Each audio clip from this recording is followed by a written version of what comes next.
നിലമ്പൂരിലെ ബി.ജെ.പി. സ്ഥാനാർത്ഥി അഡ്വക്കേറ്റ് മോഹൻ ജോർജാണ് എനിക്കൊപ്പമുള്ളത്. അദ്ദേഹം ബി.ജെ.പി. അംഗത്വം സ്വീകരിച്ചിരിക്കുകയാണ്. ഇന്നലെ വരെ കേരള കോൺഗ്രസ് ജോസഫ് വിഭാഗത്തിൻ്റെ സംസ്ഥാന കമ്മിറ്റി അംഗമായിരുന്നു. ഒറ്റ രാത്രി കൊണ്ട് ബി.ജെ.പിയിലേക്ക് എത്താൻ കഴിഞ്ഞു. ഒറ്റ രാത്രി കൊണ്ട് അത് ഞങ്ങൾ ചിന്തിച്ചെടുത്ത തീരുമാനമാണ്. ഷാജു സാറുണ്ട്, അതേപോലെ തന്നെ നിരവധി പേര് എൻ്റെ പിന്നാലെ വരുന്നുണ്ട്. ഇത് പെട്ടെന്നാണ് ഇവർ മീറ്റിംഗ് എന്ന് പറഞ്ഞായിരുന്നെങ്കിൽ ഞങ്ങൾ ആൾക്കാരെ കൊണ്ടുവന്നേനെ. അവരൊന്നും വന്നില്ല, അവരൊക്കെ വരും, നാളെയും മറ്റന്നാളൊക്കെ വരും. നിരവധി കേരള കോൺഗ്രസ്സുകാർ വരും. എന്തുകൊണ്ട് ബി.ജെ.പി.? ബി.ജെ.പി. ആണ് നല്ല പാർട്ടി. കേരള കോൺഗ്രസിൻ്റെ ഭാവിയൊക്കെ കഴിഞ്ഞിരിക്കുന്നത്. ബി.ജെ.പി. ഒരു ദേശീയ പ്രസ്ഥാനമാണ്. ഇവിടെ ഇന്ത്യയിൽ നല്ല ഭരണമാണ്. മുൻപം വിഷയം ഉൾപ്പെടെയുള്ള വിഷയങ്ങളിൽ നല്ലൊരു നിലപാടെടുത്തു. അതേപോലെ തന്നെ നമ്മുടെ യുദ്ധത്തിൽ മോദി ഏറ്റവും നല്ല പ്രധാനമന്ത്രിയാണ്. ഇന്ത്യ കണ്ടതിൽ വെച്ച് ഏറ്റവും നല്ല പ്രധാനമന്ത്രിയാണ്. അദ്ദേഹത്തിൻ്റെ കരങ്ങൾക്ക് ശക്തിപ്പെടുത്തുവാൻ ഞങ്ങളെല്ലാവരും ആഗ്രഹിക്കുന്നു. പ്രത്യേകിച്ച് ന്യൂനപക്ഷ സമുദായത്തിലെ ആളുകൾ ധാരാളമായി ബി.ജെ.പിയിൽ കടന്നു വരികയാണ്. ഞാൻ തന്നെ വന്നത് നിങ്ങളോട് ഞാൻ നേരത്തെ സൂചിപ്പിച്ചിട്ടുണ്ട്. എൻ്റെ കൂടെ സംസ്ഥാന ഭാരവാഹികളായിരിക്കുന്ന കുറേയേറെ നേതാക്കന്മാർ ഈ പാർട്ടിയിൽ നേരത്തെ ചേർന്നിട്ടുണ്ട്.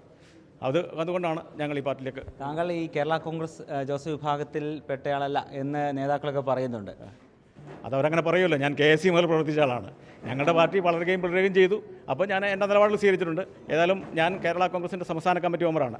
കേരള കോൺഗ്രസ് പാർട്ടിയെ പറ്റി പറയുന്നത് ഞാൻ ആഗ്രഹിച്ചാണ്. കാരണം തീർച്ചയായിട്ടും ആ പാർട്ടി എന്ന് പറയുന്നത് 20 ചെയർമാന്മാരും, അതായത് പിന്നെ ചെയർമാന്, വർക്കിംഗ് ചെയർമാന്, പിന്നെ എക്സിക്യൂട്ടീവ് ചെയർമാന്, ഡെപ്യൂട്ടി ചെയർമാൻമാർ, വൈസ് ചെയർമാൻ, അങ്ങനെ 20 പേരും, 100 ജനറൽ സെക്രട്ടറിമാരും, അങ്ങനെ ഒരുപാട് ഭാരവാഹികളുള്ള പാർട്ടി. ആ പാർട്ടി ഒരു ഭാരവാഹിത്വം എനിക്ക് വേണ്ടാന്ന് വെച്ചുകൊണ്ടാണ്. അതൊക്കെ വേണമെങ്കിൽ പോയി പറഞ്ഞായിരുന്നെങ്കിൽ, ജോസഫ് സാറിനോട് പറഞ്ഞാൽ തന്നേനെ. എനിക്കത് കാരണം എനിക്ക് ആ പാർട്ടിയോട് അത്ര അധിക പ്രവർത്തിച്ചിട്ട് മലപ്പുറം ജില്ലയിൽ കാര്യമില്ല എന്നുള്ളതാണ് ഞാനത് അതിനകത്ത് ശ്രമിക്കാഞ്ഞത്.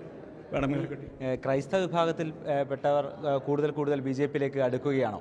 അതെ, തീർച്ചയായിട്ടും അടുക്കുകയാണ്. ഒരുപാട് പേര് വന്നല്ലോ, ഒരുപാട് വന്നു. ഇപ്പോൾ നോളു മാത്യു ഉൾപ്പെടെ ആൾക്കാർ നേരത്തെ വന്നു. അതേപോലെ തന്നെ കുരുവിള മാത്യൂസ്, അതേപോലെ അവസാനം Victor, PC George sir, George Sebastian, ഒരുപാട് പേര്, പേരെടുത്ത് പറയുന്ന ഒരുപാട്, പേരെടുത്ത് പറയാത്ത ഒരുപാട് ആളുകൾ. അപ്പോൾ ഈ നിലമ്പൂർ മേഖലയിൽ തന്നെ ഇന്ന് പലരും എന്നെ വിളിച്ചു. നിങ്ങൾ ആദ്യം പോകൂ, ഞങ്ങൾ പിന്നാലെ വരും എന്ന് പറഞ്ഞു. ഇന്ന് തന്നെ ഈ ബി.ജെ.പി. ഞങ്ങൾക്ക് ഇങ്ങനെ മെമ്പർഷിപ്പ് തരാനും ഇങ്ങനെ ആണെന്ന് അറിഞ്ഞായിരുന്നെങ്കിൽ 10-15 പേരെങ്കിലും വരാനുണ്ടായിരുന്നു. ഇവിടുത്തെ കേരള കോൺഗ്രസ്സൊക്കെ ചെറുപ്പം പോലെ ഞങ്ങളൊക്കെ പ്രവർത്തിച്ച കേരള കോൺഗ്രസ്സാണ്. അല്ലാതെ ഈ നേതാക്കന്മാരുടെ സഹായം കൊണ്ടല്ല, ഞങ്ങളോടൊക്കെയുള്ള വ്യക്തിബന്ധങ്ങളുടെ പേരിലാണ് ഇവരൊക്കെ കേരള കോൺഗ്രസ്സായിട്ട് നിൽക്കുന്നത്. ഷാജു സാറ് പിന്നെ എരുമണ്ട സ്കൂളിലെ ഫിസിക്സ് അധ്യാപനാണ്. ഞങ്ങൾ നേരത്തെ ചർച്ച ചെയ്ത് തീരുമാനിച്ച കാര്യമാണ്. അപ്പോഴും രാഷ്ട്രീയ എതിരാളികൾ പറയുന്നത് മണിപ്പൂർ അടക്കമുള്ള വിഷയങ്ങൾ ഉയർത്തിയാണ് വിമർശനങ്ങൾ ഉന്നയിക്കുന്നത്. മണിപ്പൂർ അടക്കമുള്ള വിഷയങ്ങൾ ഉയർത്തിയാണ്. അതൊക്കെ പരിഹരിക്കപ്പെട്ടല്ലോ. ചെറിയ പ്രശ്നങ്ങളുണ്ടാകുന്നു, അതൊക്കെ പരിഹരിക്കപ്പെട്ടു. അതിനേക്കാൾ വലിയ വിഷയങ്ങൾ മോദി സർക്കാർ വളരെ കാര്യമായി ചെയ്തല്ലോ. നിലമ്പൂരിൽ ബി.ജെ.പി. എങ്ങനെ നേട്ടമുണ്ടാക്കാൻ കഴിയുമെന്നാണ് പ്രതീക്ഷിക്കുന്നത്? ഇവിടെ മാറ്റങ്ങൾ ജനങ്ങൾ ആഗ്രഹിക്കുന്നുണ്ട്. ആ മാറ്റങ്ങൾക്കനുസൃതമായി ജനങ്ങൾ വോട്ട് ചെയ്യും. ഇവിടെ ചതുഷ്കോണ മത്സരമാണ് നടക്കുന്നത്. തീർച്ചയായിട്ടും ബി.ജെ.പിക്ക് അതിൻ്റേതായ വലിയ പങ്ക് വഹിക്കാനുണ്ടാകും. ബി.ജെ.പി. തുടക്കത്തിൽ പറഞ്ഞത് ഈ തെരഞ്ഞെടുപ്പ് തന്നെ അനാവശ്യമാണ് എന്നതായിരുന്നു. ബി.ജെ.പി. ഒരു വലിയ പാർട്ടിയല്ലേ. ബി.ജെ.പിയുടെ നേതാക്കന്മാർ വലിയ കഴിവുള്ള ആൾക്കാരാണ്, വലിയ വിദ്യാസമ്പന്നരാണ്. അവരത് ആലോചിച്ച് പറഞ്ഞായിരിക്കും. ഇപ്പോഴേതായാലും ബി.ജെ.പി. സ്ഥാനാർത്ഥിയെ പ്രഖ്യാപിച്ചല്ലോ, ആ പ്രസക്തി അത് കഴിഞ്ഞല്ലോ.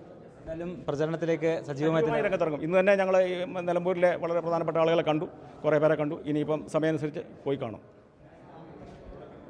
ബി.ജെ.പിയിൽ അംഗത്വം നേടിയ ബി.ജെ.പിയുടെ സ്ഥാനാർത്ഥിയായ അഡ്വക്കേറ്റ് മോഹൻ ജോർജാണ് നമുക്കൊപ്പം ചേർന്നത്. അദ്ദേഹം കേരള കോൺഗ്രസിൻ്റെ ജോസഫ് വിഭാഗത്തിൻ്റെ ജില്ലാ സെക്രട്ടറി ഷാജു ചെറിയാനും ഇന്ന് അംഗത്വം നേടിയിട്ടുണ്ട്. അത്തരത്തിൽ കൂടുതൽ ആളുകൾ ബി.ജെ.പിയിലേക്ക് വരികയാണ് എന്നാണ് മോഹൻ ജോർജ് പറയുന്നത്.